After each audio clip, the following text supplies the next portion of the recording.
박준규의 브리핑 식스 내일신문 박준규 기자 나왔습니다. 안녕하세요. 안녕하세요. 예, 저희가 지난 일주일을 다 못 봤나요? 네, 제가 일단 개인적인 사정으로 못 나오게 돼서 좀 죄송하다는 말씀을 드리고요. 그래서 좀 전체적으로 좀 짚어봐야 될 것 같아요. 네. 일단 민주당 원내대표 선거가 있었죠, 지난주에. 예. 지난 7일에 있었는데요. 예상하고 조금 다르게 1차에서 끝났어요. 그러게요. 예, 결선 투표 가능성이 좀 제기됐었는데, 예. 하여튼 딱 절반, 82표를 얻은 그 김태년 의원이 예, 과반으로. 한 표 차 과반이었어요? 그렇죠. 예. 아, 그렇죠. 한 표 차 과반이죠. 그리고 전해철 의원이 10표 정도 뒤로 밀렸고요. 예. 그래서 전해철 의원하고 사실 김태년 의원하고 표 차이가 별로 안 나서 이 부분에 대해서 보면은 이 소위 얘기해서 친문 진영에서 나름대로 두 명을 놓고 저울질을 했다 이렇게 해석이 가능하고 그렇다면 왜 전해철이 아니고 김태년이었을까? 예. 이 부분에 대해서 이제 제가 좀 여러 각도로 이제 취재를 해보니까 핵심은 그거였습니다. 예. 막판의 연설. 그게 그게 최종적으로 필살기였어요. 아, 그렇군요. 그 지난번에 심재철, 김재원 그 커플도 그 콤비도 막판 연설이 굉장히 주요했었는데. 예, 그때는 거기는 이 원내대표와 정책위 의장이 정책위 의장이었죠. 이 러닝메이트로 하잖아요. 그래서 두 명 다 그 발표를 하게 되는데 그때 김재원 의원이 상당히 그 친박으로서 자기의 그 어려운 점 고심 그래서 뭐 그 욕실에 있는 뭐 빨랫줄 이야기하면서 그 자신의 그 이 목숨까지도 그 내놓을 수 있을 정도의 어려움이 있었다 이런 내용들을 얘기했잖아요. 이번에도 김태년 의원이 마지막 연설자로 나왔어요. 그리고 한 2, 3분을 남겨놓고 울컥 한번 합니다. 아, 그렇군요. 이게 내 마지막 도전이다. 예. 이 표현, 그러니까 마지막이라는 표현이 특히 초선들에게는 상당히 울림이 있었다고 해요. 아, 그렇군요. 예, 그걸로 인해서 이 김태년 의원을 지지했던 일부 의원들이 이제 옮겨간 거죠. 그러니까 전해철 의원을 지지했던 그렇죠. 의원들이 그런 그 해석과 실제로 그런 이야기를 제가 좀 들었고요. 그런 측면에서 보면은 마지막 그 연설이 얼마나 중요한지 다시 한번 확인을 했습니다. 그렇군요. 일단 전해철 의원 같은 경우에는 뭐 삼철 그래가지고 문재인 대통령과의 어떤 뭐 거리라고 해야 되나 좀 더 가까운 밀착 뭐 밀접도에서도 높은 뭐 이게 가까운 거리에 있다 이런 평가를 받았고. 김태년 의원은 좀 더 정책 쪽에 좀 더 방점이 찍혀 있는 모습이었는데 결과적으로 보면은 이제 하반기 문재인 정부 하반기고 21대 국회에서는 뭔가 정책적으로 좀 가야 되겠다라는 어떤 민주당의 당선인들의 의지가 좀 반영이 됐다 이렇게 봐야 될 것 같아요. 예, 그런 측면이 강하죠. 특히 지금 선거 끝나자마자 표표철이라는 그런 소문이 돌았어요. 표표철. 국회의장은 김진표, 당대표는 홍영표, 그리고 원내대표는 전해철. 소위 과거에 혹시 기억이 나실지 모르겠지만 부엉이 모임이라는 게 있었어요. 부엉이. 그래서 친문 모임의 일부 의원들이 이제 합세한 그런 모임인데 그 모임에서 이렇게 구도를 짜고 있다. 이런 설이 돌았죠. 그러면서 이 친문 일부 세력들이 다 해먹으려고 한다. 이런 부정적인 시각들이 지금 확 퍼졌어요. 그러면서 부정적인 그 투표 방향이 지금 설정이 됐었고 또 말씀하신 대로 과도하게 이 청와대에 그 근접해 있는 것도 이 청와대와의 당청과의 관계가 되게 좋은 모습일 수 있으나 지금으로서는 이 정책 성과를 내야 된다. 그런 그 요구들이 많았어요. 특히 이 정책위 의장을 김태년 의원이 하면서 많은 그 협상을 해봤고 또 그곳에서 이제 법안 통과라든가 이런 것들이 실질적으로 검증이 된 것과 반해서 이 전해철 의원은 그런 경험들이 많이 없었거든요.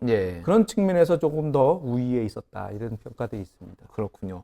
정성호 의원은 9표를 얻었어요. 그래서 뭐 예상보다 조금 나왔다 이렇게 평가가 나왔네요. 저는 예상보다 조금 나왔어요. 왜냐하면 제가 예상한 것보다는. 그런데 실질적으로 제가 다른 분들을 이렇게 쭉 물어보니까 뭐 예상이 그 정도 됐다. 예상이 그 정도였나요? 이게 뭐냐면 이번에 하는 그 원내대표 선거는 친문, 비문 이런 게임이 전혀 아니었던 거죠. 그러니까 비문은 아예 제껴놓고 친문들 중심으로 이야기하는 거고요. 사실 비문이 별로 없어요. 그렇죠. 실질적으로. 네. 그런 측면에서 보면 정성호 의원이 가져갈 수 있는 표가 거의 없었다.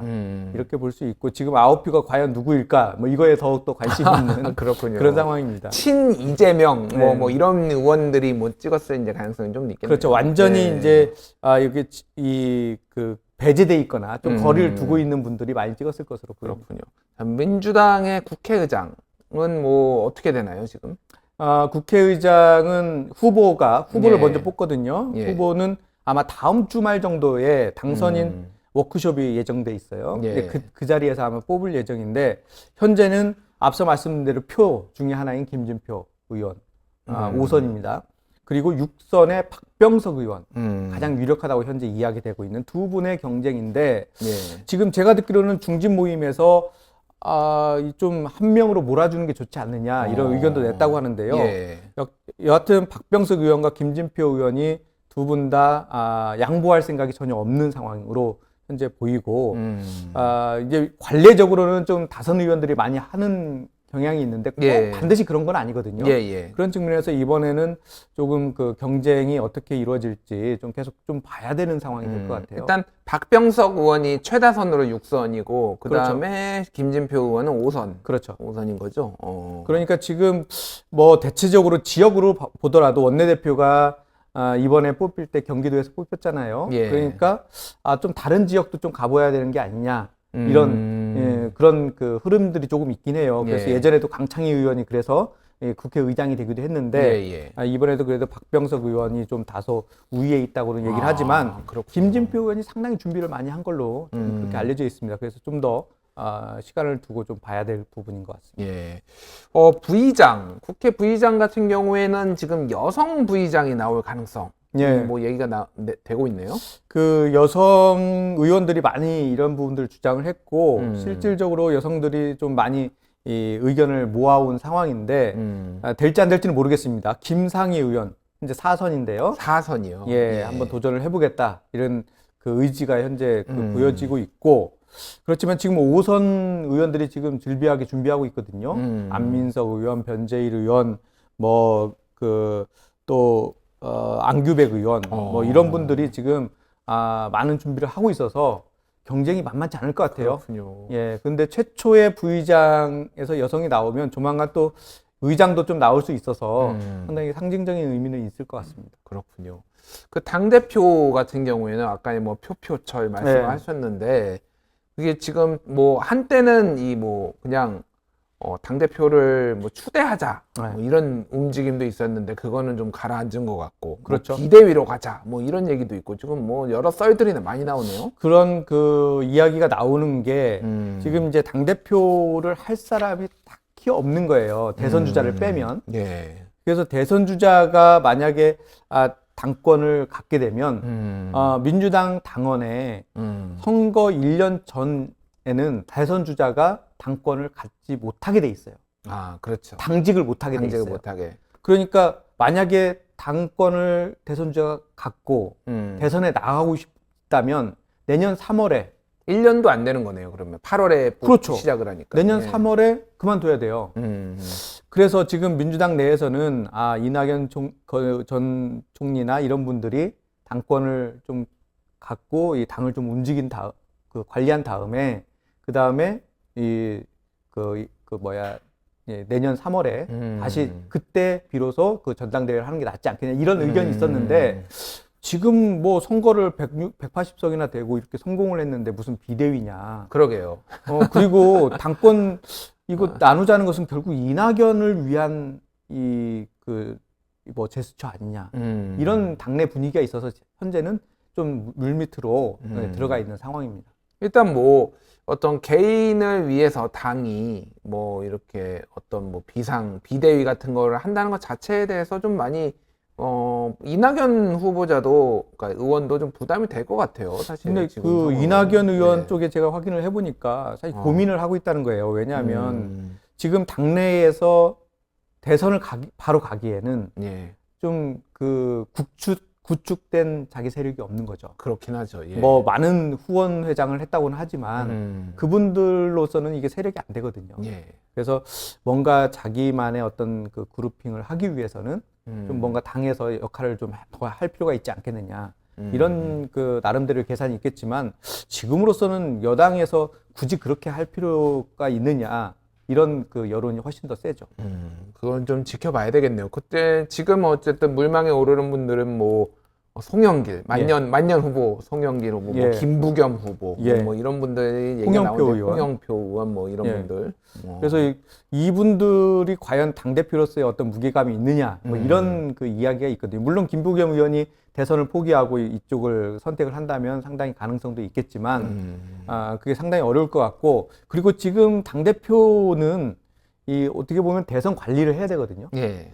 또 한편으로는 다시 얘기하면 대선 룰에 상당한 영향을 미칠 수 있는 거죠. 그렇죠. 그런 측면에서 대선 그 후보와 당대표 후보 간에 일종의 물밑거래가 있을 수도 있어요. 그런 알겠습니다. 어떤 손잡음 이런 것도 한번 같이 봐야 될 것 같습니다. 그건 아직 시간이 좀 있으니까 그건 뭐 추후에 보도록 하고요. 자, 미래통합당도 네. 뭐 지금 숨가쁘게 지금 진행되고 있는데 일단 주호영 의원이 당선이 됐어요. 원내대표에. 근데 뭐 큰 표차로 이겼네요. 생각보다 큰 표차로 이겼어요. 예. 그러니까 많은 사람들이 약간 박빙이지 않겠느냐. 물론 주호영 의원이 우세하다고 대부분 봤지만은 예. 이렇게 거의 2배 이상으로 차이가 날 정도였는데요. 예, 권영세, 조혜진 의원 상당히 나쁘지 않은 카드인데 예. 이 두 분의 맹점은 권영세 의원은 2번 쉬었어요. 그러니까 예. 8년을 쉰 거죠. 조혜진 의원은 한 번 쉬었어요. 4년을 공백이 있었던 거죠. 그렇네요. 그러니까 이것이 지금 현재 급격하게 변화되는 이런 부분에 대해서 과연 그 어떤 그걸 메워낼 수 있겠느냐. 또 하나는 초선들이 잘 몰라요. 그렇죠. 예. 그러니까 지금 초선 70%가 초선이다. 뭐 지금- 그런 얘기 하던데요. 지금 보니까. 거의 뭐 예. 절반 이상인데요. 예. 그런 분들이 사실 어떻게 보면 반장을 뽑는 건데 대표를 뽑는 건데 내가 잘 모르는 사람을 찍을 수는 없잖아요. 아무래도 주호영 의원이 훨씬 더 유리한 그런 국면에서 있었는데 뭐 생각보다 많은 표차가 나서 뭐 많은 사람들이 좀 놀라기도 했습니다. 그리고 주호영 의원이 5선인데 그 미래통합당 내에서는 사실 최다선이에요. 그렇죠. 그러니까 사실 주호영 의원이 처음에는 당대표 얘기도 막 많이 나왔었어요. 예, 그러니까 본인도 그런 의지가 좀 있었고요. 예. 그런데 어쨌든 원내대표, 지금은 오히려 원내대표가 더 실리를 많이 챙긴다라고 판단을 한 것 같은데. 그렇죠. 예. 지금 이번 21대 국회 초반에는 원내대표의 시간이죠. 그 다음에 1년이 지난 다음에는 대선이 있기 때문에 그 다음부터는 당대표의 시간이라고 할 수 있어요. 그래서 지금 초반에 이 1년 동안은 거의 뭐 당대표는 거의 이 언론에 안 나올 거고요. 원내대표들이 계속해서 전면에 나올 것으로 예상이 됩니다. 그 김태년 의원과 주호영 의원 이 두 사람은 좀 어떤가요? 뭐 인연이 좀 있나요? 인연은 전혀 없고요. 예. 두 분이 어떻게 이 21대 첫 1년을 가져갈까? 이것을 한번 생각해 보면 그렇게 좋은 케미는 아니에요. 아, 그래요? 일단은 두 분의 바라보는 시각이 완전히 다른 게 김태년 의원은 성과를 내야 되는 사람이죠. 본인도 그거에 대한 욕심이 상당히 많고요. 예. 그리고 주호영 의원은 성과를 내주면 안 돼요. 성과를 무조건 법이 통과되고 성과가 어느 정도 나면 야당이 잘 협조해서 됐다 이렇게 생각하지 않고 여당이 성과를 냈다 이렇게 되는 거죠. 그렇다면 이 그 103석이라는 아주 상대적으로 적은 이 의석수를 가지고 최대한 지켜내면서 본인들의 정체성 또는 새롭게 변모해서 힘을 키울 수 있는 그 룸을 만드는 게 가장 큰 목적이라고 할 수 있죠. 그렇군요. 일단 얼마 전에 상을 당해서 오늘 발인이었습니다. 그렇죠. 그래서 뭐 분위기는 어쨌든 뭐 좀 뭐라고 해야 되나 서로 뭐 이렇게 귓속말도 하고 뭔가 이렇게 했는데 뭐 실제 원으로 들어가 보면은 뭐 완전히 다르죠. 피튀길 것 같네요 보니까. 네, 주호영 의원 같은 경우에도 그렇게 만만치 않은 분이고 이게 어떤 타협이나 이런 것들에 그렇게 능하지는 않거든요. 그리고 김태년 의원 같은 경우에도 많은 것을 손해보면서 어떤 성과를 내는 그런 스타일이 아니기 때문에 지금으로서는 초반부터 상당히 강하게 붙을 가능성이 현재 있어 보입니다. 일단 뭐 새로 국회가 시작되면 상임위 구성부터 상임위원장 배분 문제 그렇죠. 뭐 이런 것도 나오는데 그게 가장 크죠. 예. 지금으로서는. 어떻게 지금 뭐 지금 예상이 되고 가장 있나요? 크게 붙을 수 있는 게 법사위원장 아닙니까? 근데 이 법사위원장은 사실 민주당이 17대 그러니까 그 소위 탄핵 이후에 과반을 확보했던 그 17대에 법사위원장을 야당에게 줬어요. 예. 그 전까지만 해도 법사위원장은 당연히 여당 몫이었거든요. 예. 뭐 협치인지 뭔지는 모르겠으나 여튼 당시에는 그렇게 주고 그 다음에 혜택을 본 게 야당 민주당이 야당 때 법사위원장을 하면서 그 소수 야당으로서 여당의 그 휘몰아치는 법안 통과 압력을 계속 막아냈죠. 이제 그렇기 때문에 지금 와서 이 법사위원장을 여당이 맡아야 되겠다 이렇게 주장하기도 어렵고 야당도 이것만은 뺏길 수 없다 이렇게 아마 버틸 겁니다. 그렇군요. 지금 뭐 미래한국당 논란이 조금 있는데 예. 미래한국당은 존속시키느냐 마느냐. 만약에 미래한국당은 존속시킨다면은 민주당은 상임위를 다 가져갈 수도 있다. 뭐 이런 얘기까지 나오고 있어요. 그러니까 이게 왜 그게 가능하냐면 예. 상임위 원장 뽑는 그 원칙은 상임위원들에 의해서 뽑는 거예요. 투표죠. 네, 투표예요. 예. 그러니까 180석이면 모든 상임위에서 과반수죠. 과반이 넘을 수 있어요. 예. 그런데 그런 방식으로 아마 하기는 어려울 거고요. 지금 얘기는 상임위원장은 최소한 그 미래한국당이 교섭단체가 되더라도 예. 상임위원장을 주지 않겠다. 이런 원칙들은 있을 거고 아마 그렇게 된다면 미래통합당도 그 부분은 동의를 할 수 있을 거예요. 왜냐하면 미래통합당은 미래한국당이 만약에 통합을 안 하겠다고 버티면 이건 배신이거든요. 그렇군요. 본인들은 80석, 6석밖에 안 되는 거거든요. 그러니까 이건 그리고 미래한국당을 찍은 그 유권자들은 미래통합당과 합칠 것을 전제로 찍어준 거거든요. 그런 측면에서 보면 이건 받아들이기 어렵죠. 미래통합당도. 그렇군요. 또 핵심 쟁점이 미래통합당. 지금 김종인 비대위 거의 꺼진 불 같기는 한데 아직도 지금 뭐 검토를 좀 할 필요가 있다 이런 얘기들이 나오고 있어요. 근데 김종인 전 비대위원장은 뭐 총괄 성대 본부장이자 하던 이분 직책에 맡겨서 뭐 관심 없다 이렇게 얘기를 했어요 일단. 그분의 관심 없다는 것은 만족스럽지 못하다 이런 만족스럽지 뜻입니다. 못하다. 충분히 나한테 어필할 수 있을 것을 가져와라 이런 뜻이거든요. 그런 측면에서 보면 주호영 의원은 계속해서 김종인 비대위가 필요하다는 입장이었어요. 그래서 아마 이 상임이 마무리되면 아마 찾아가서 이야기를 할 텐데 핵심은 그거죠. 그럼 비대위를 줄 때 기간을 언제까지 줄 거냐.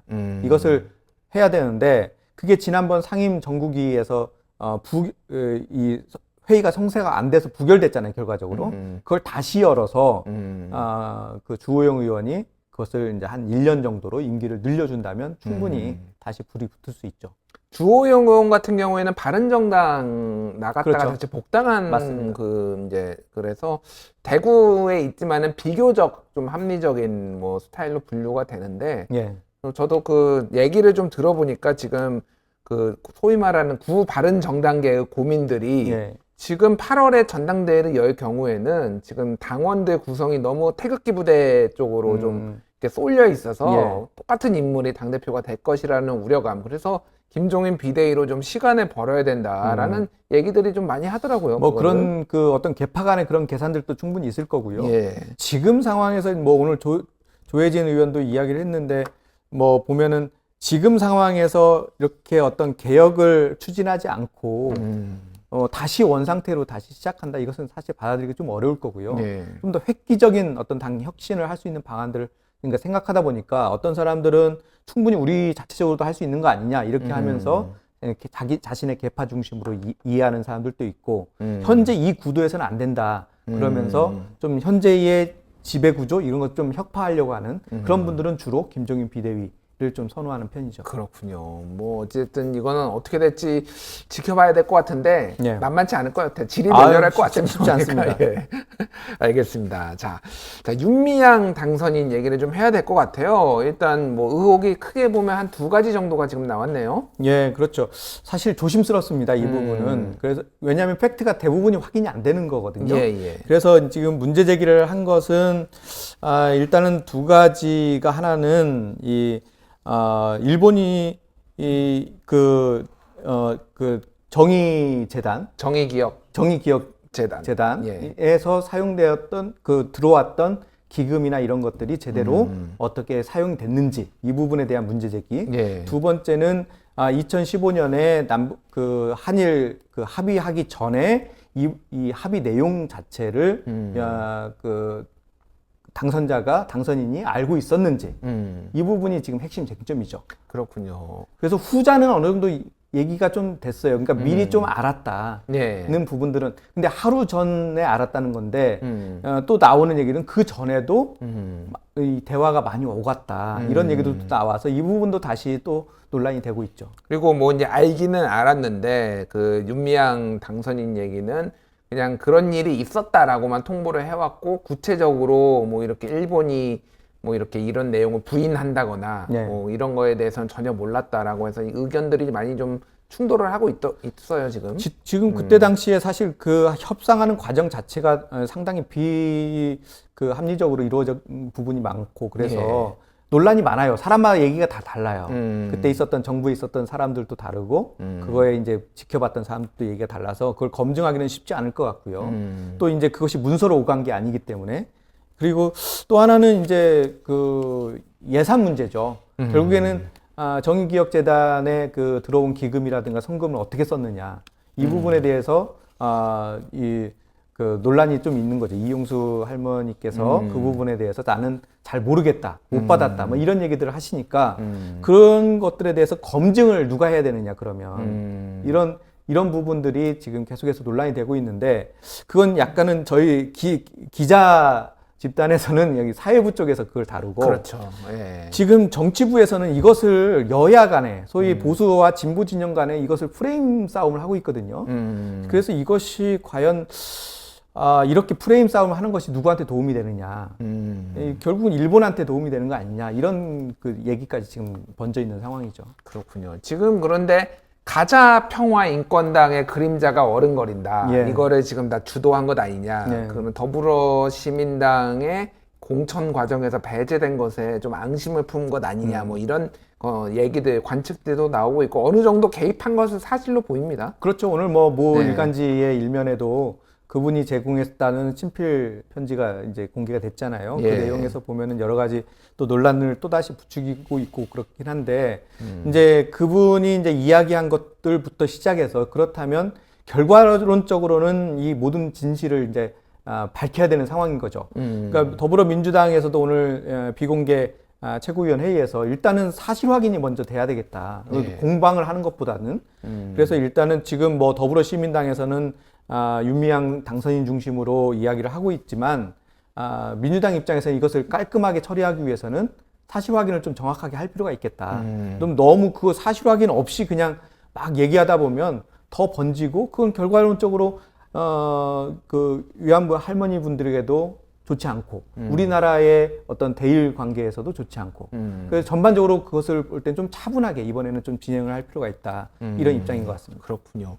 뭐 각종 의혹들이 막 나오고 있어요. 그러니까 막 던지고 있는 상황이에요. 있어서 오늘 조혜진 의원은 그 김현정의 뉴스쇼에 나와서 연봉이 5천만 원인데 1억짜리 유학을 어떻게 보냈느냐. 예. 그러면서 이거 그러니까 사실상 이거 전용한 거 아니냐 이 예. 예산에 뭐 이런 식의 이제 의혹 제기를 했고 뭐 또 오늘 또 아까 전에 보니까 5시쯤에 예. 어떤 언론은 뭐죠? 그 후원회원의 밤에 예. 호프집에 3천만 원을 썼다. 뭐 이거 부풀리기 아니냐 막 던지고 있는 그러니까 보도들이 지금 나오고 있는데 그런 건 있는 거죠. 지금 뭐 시민단체라는 곳에서 운영을 할 때 엄밀하게 회계 처리를 하기가 사실 쉽지 않고 왜냐하면 일하시는 분들이 많지가 않아요. 다 예. 자원봉사인데 맞아요. 예, 그런 과정에서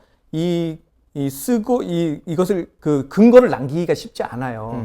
그런 측면에서 사실 어떻게 보면 허술한 지점을 친 거죠. 그러니까 너무 이것을 그런 식으로 의혹만 제기하다 보면 모든 게 다 의혹이에요. 그러게요. 예. 그러니까 이거 좀 더 차분하게 대응할 필요가 있고 이 문제 제기하시는 분들도 결국에는 해명을 하기에 자녀 유학 부분들도 다 해명이 됐잖아요. 예. 윤미향 그 당선인이